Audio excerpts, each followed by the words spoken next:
우리 성경을 이렇게 보게 되면 이 기쁨이라는 것과 또 고난 이 두 가지를 이렇게 연결해서 이야기를 하고 있습니다. 특히 신약 성경에서는요. 그러니까 고난이 있는 그곳에는 언제나 기쁨이 같이 있다고 하는 말이 되는데, 몇 가지 성경 구절을 살펴보면은 사도행전 5장 41절 말씀입니다. 사도들은 그 이름을 위하여 능력받는 일에 합당한 자로 여기심을 기뻐하면서 공의 앞을 떠나니라. 능력이라고 하는 것이 쉽게 말하면 굉장히 고난을 얘기하는 거죠. 아주 받았지만 오히려 기뻐했다. 그 얘기입니다. 또 로마 5장 3절입니다. 다만 이뿐 아니라 우리가 환난 중에도 즐거워하나니. 고린도후서 8장의 저 말씀, 환난의 많은 시련 가운데서 그들의 넘치는 기쁨과 환난과 기쁨이 지금 같이 얘기되고 있죠. 또 골로새서 1장 24절입니다. 나는 이제 너희를 위하여 받는 괴로움을 기뻐하고, 저 괴로움을 기뻐한다고 하죠. 야고보서 1장 2절입니다. 내 형제들아 너희가 여러 가지 시험을 당하거든 온전히 기쁘게 여기라. 베드로전서 4장 13절입니다. 오히려 너희가 그리스도의 고난에 참여하는 것으로 즐거워하라. 그 신약 성경을 보게 되면은 성도들에게 고통을 당할 때 기뻐하라고 하는 그 말씀을 해주고 있습니다. 상당히 좀 역설적이죠. 고난, 고통과 기쁨이 이게 사실 같이 갈 수 없는 것이 일반적인데, 성경에서는 고난이 있는 곳에 기쁨을 같이 얘기하고 있습니다. 그 고난의 문제가 핍박이든지 혹은 질병이든지 아니면 경제적인 문제가 되든지 간에 우리 성도들은 고통을 당할 때도 기뻐해야 된다. 그렇게 말씀합니다.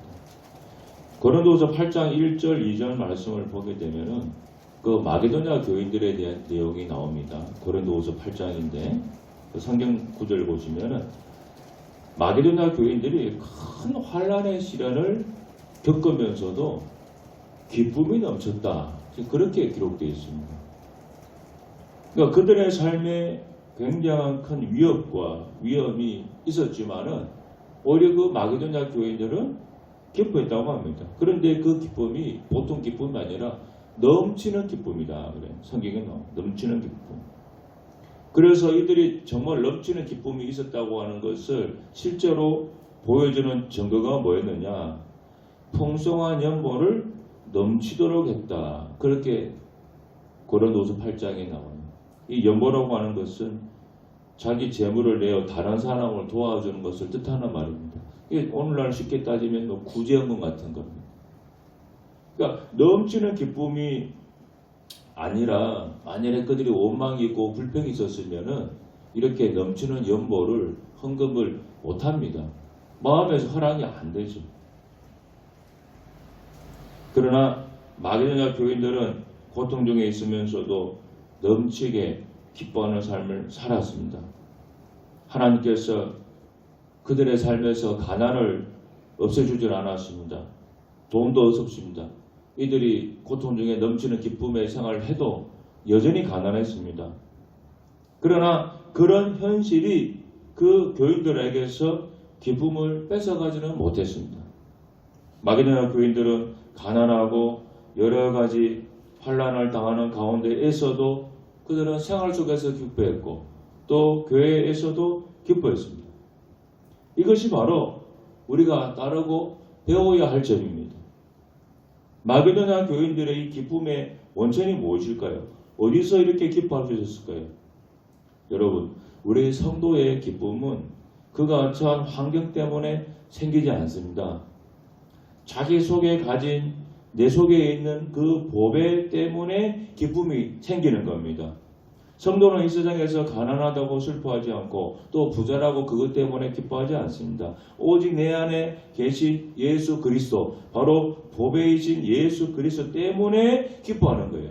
이 마게도냐 교인들의 기쁨의 원천이 거기 있는 겁니다. 그들이 여전히 가난했지만 그들 속에 보배가 되시는 예수님이 계셨기 때문에 그들은 가난한 현실 속에서도 기뻐했고 그 결과로 풍성하게 넘치게 어려운 사람을 돕는 구제헌금을 할 수가 있었던 거죠.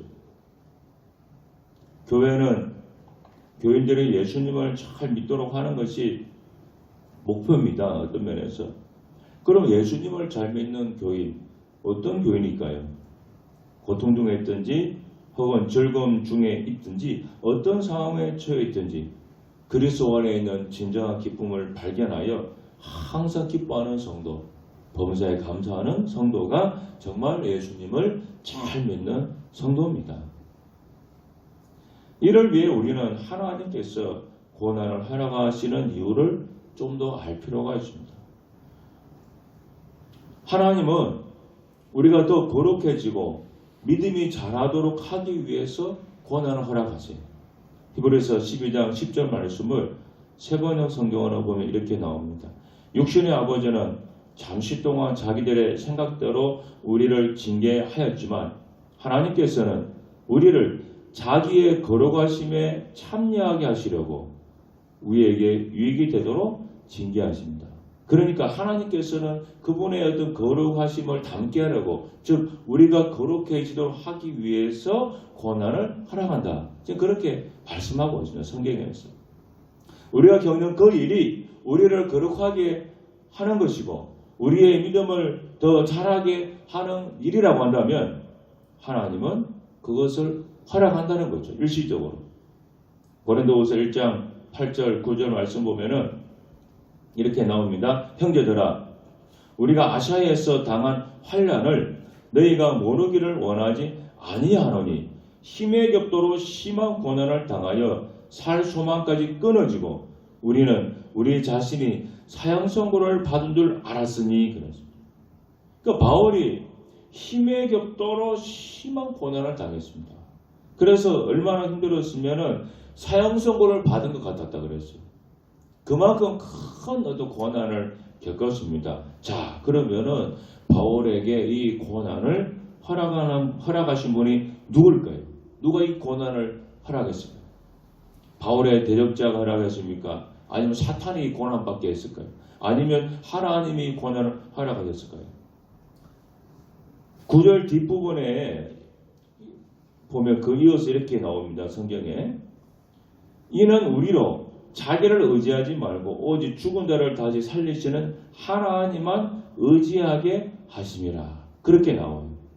그러니까 이 환난과 고통의 목적이 하나님만 간절히 의지하게 하려고 하셨다. 그렇게 바울이 설명해 주고 있습니다. 자, 그렇다면은 이 고난을 허락한 존재가 누굴까요? 누가 바울로 하여금 하나님만 간절히 의지하게 만들었을까요?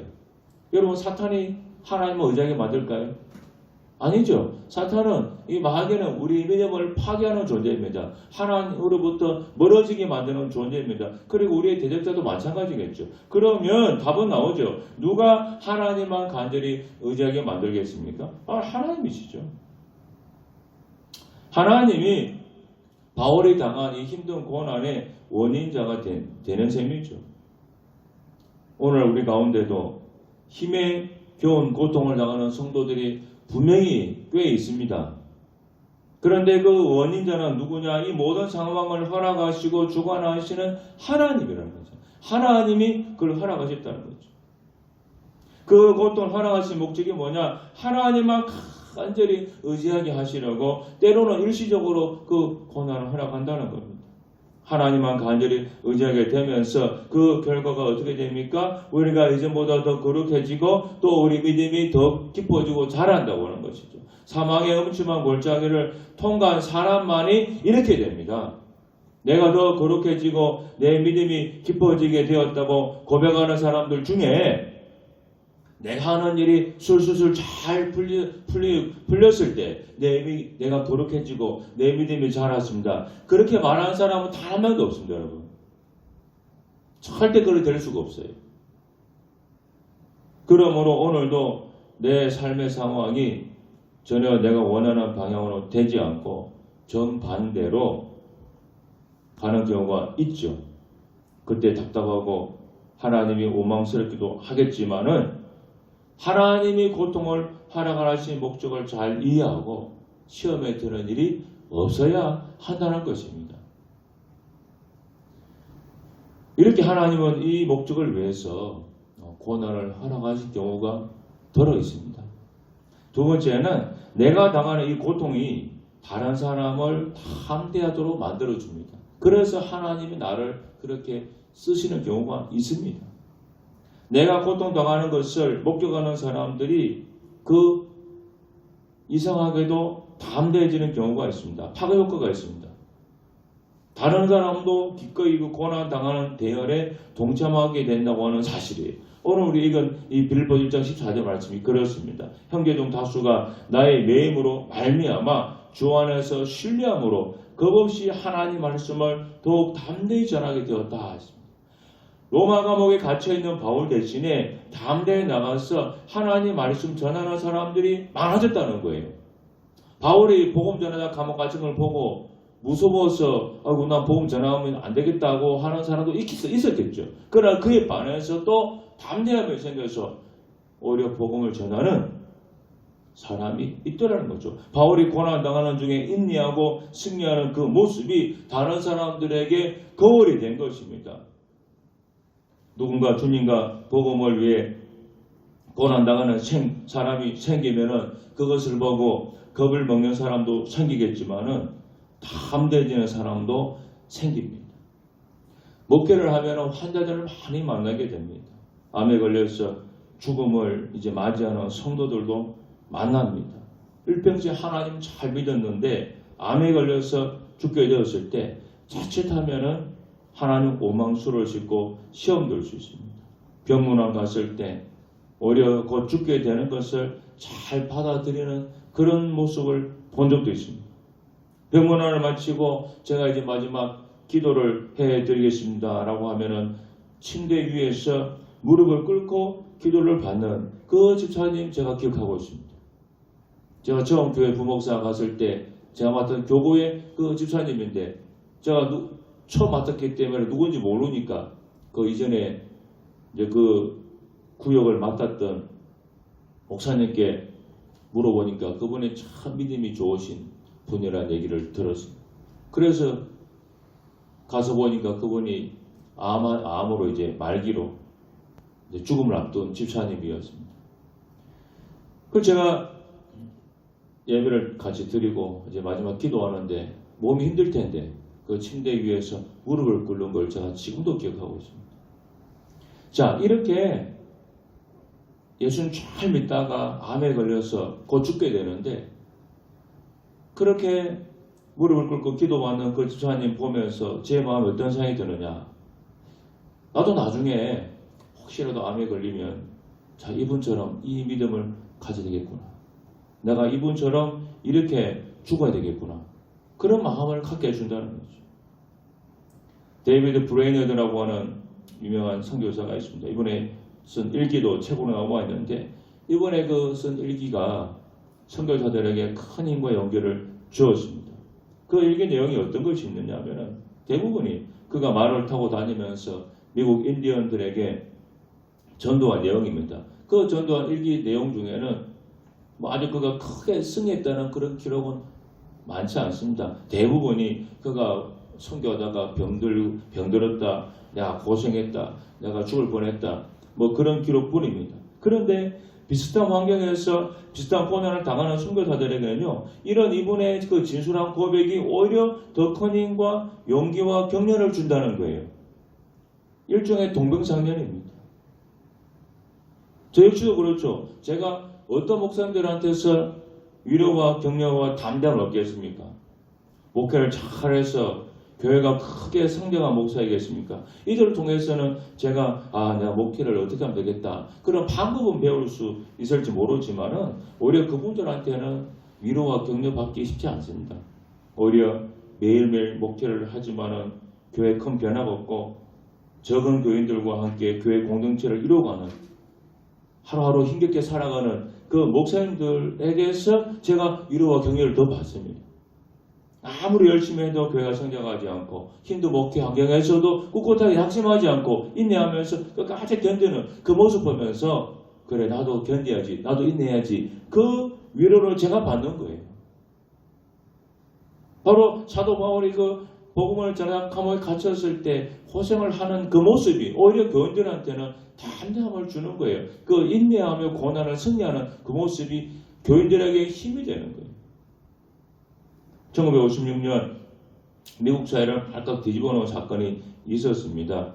미국의 유명한 대학교를 휘튼 대학교를 수석으로 졸업한 그 짐 엘리엇을 비롯한 5명의 청년들이 남미 에콰도르 아우카족에게 복음을 전하기 위해서 갔는데 얼마 뒤에 실종이 되었습니다. 당시에 아우카족은 그 식인족이었다고 합니다. 이들과 접촉해서 살아남은 백인이 한 사람도 없을 정도로 아주 사나운 그런 부족이었습니다.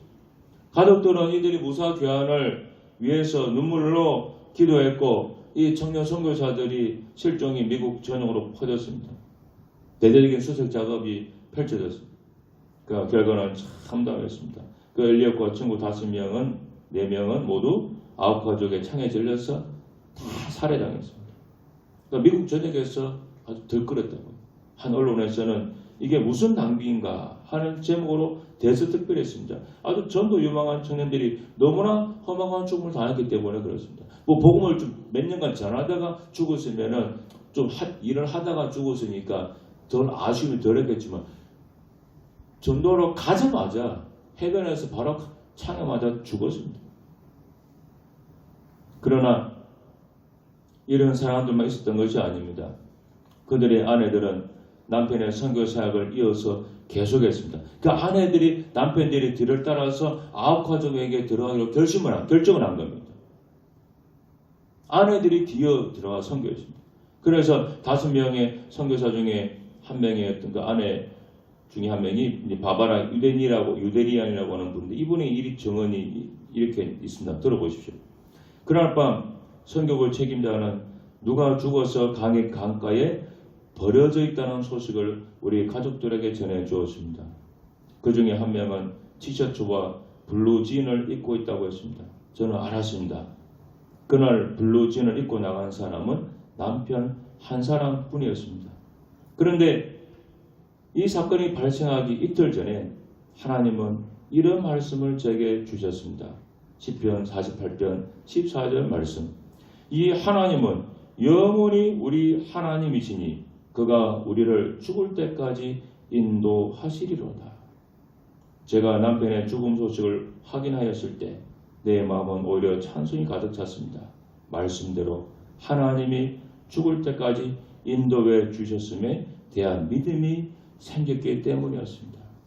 그리고 이제 제가 아이들에게 엄마와 아빠 역할을 다 해야 하니 그걸 잘 하게 해달라고 하나님께 기도로 요청했습니다. 우리가 이러한 이분의 이런 간증을 읽을 때 어떤 마음이 생깁니까? 내게도 이분과 같은 믿음을 달라고 기도하게 되지 않겠습니까? 사실 어떻게 보면 참 허망한 죽음이잖아요. 부인들은 아우카족 마을로 들어가서 정성껏 부족들을 섬겼습니다. 추장을 비롯한 모든 아우카족들이 이들의 헌신에 감동했다 그래요. 부인들이 본국으로 떠날 때에 아우카족 추장이 물었습니다. 당신들은 무엇 때문에 우리를 위해 이렇게 고생을 하십니까? 짐 엘리엇의 부인이었던 엘리자벳이 이렇게 말했습니다. 남편들은 하나님을 알려주기 위해서 이곳에 왔습니다. 당신들이 그들을 죽여 뜻을 이루지 못했지요.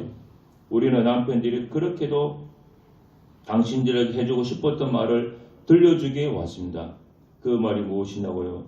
예수님은 여러분을 사랑합니다. 라는 말입니다.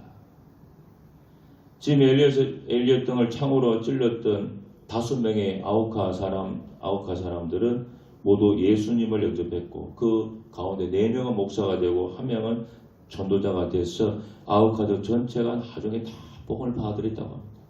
그 5명의 아우카 사람들에게 세례를 베푼 사람이 살해된 5명 선교사 가운데 1명인 네이트 세인트의 아들 스티브 세인트 선교사라 그래요. 그러니까 아들이 세례를 줬다고 합니다.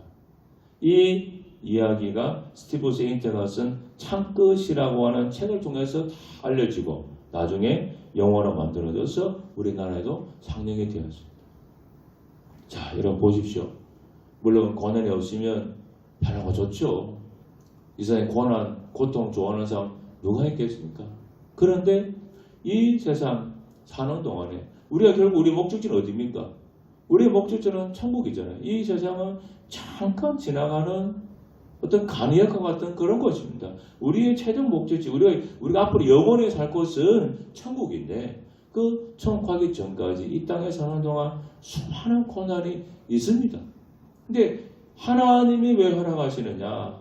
우리가 더 거룩해지도록 우리의 믿음이 자라도록 하기 위해서 허락하시기도 하고 때로는 내가 당하는 고난이 고통이 우리 주변에 있는 믿음의 성도들에게 나를 통해서 더 담대함을 가질 수 있기 때문에 하나님 때로는 허락하시기도 한다는 것입니다. 그러나 전국에는 하나님이 고난을 통해서 승리하게 하십니다. 그러므로 이 고난을 두려워하지 말고 오히려 감사함으로 기뻐하면서 이겨낼 수가 있죠. 우리 안에 누구 때문에? 보배 때문에. 우리가 기뻐할 수 있는 기쁨의 원천은 우리의 현실 상황이 아니라 내 안에 계신 보배이신 예수님이라고 하는 그 사실을 기억하시고 이 예수님 때문에 우리는 기뻐할 수가 있습니다. 기도하겠습니다. 자비로우신 하나님 아버지, 우리가 여러 가지 고난을 겪습니다. 이 고난 때문에 힘들고 괴로워서 하나님께 불평하기도 했지만 그러나 하나님의 허락하심이 있어서 이 고난이 왔고 우리를 통해서 놀라운 뜻을 이루기 위해서 하나님의 고난 허락하셨습니다. 하나님 아버지, 우리를 기쁨으로 잘 이겨낼 수 있도록 도와주시옵소서. 예수님 이름으로 기도드립니다. 아멘.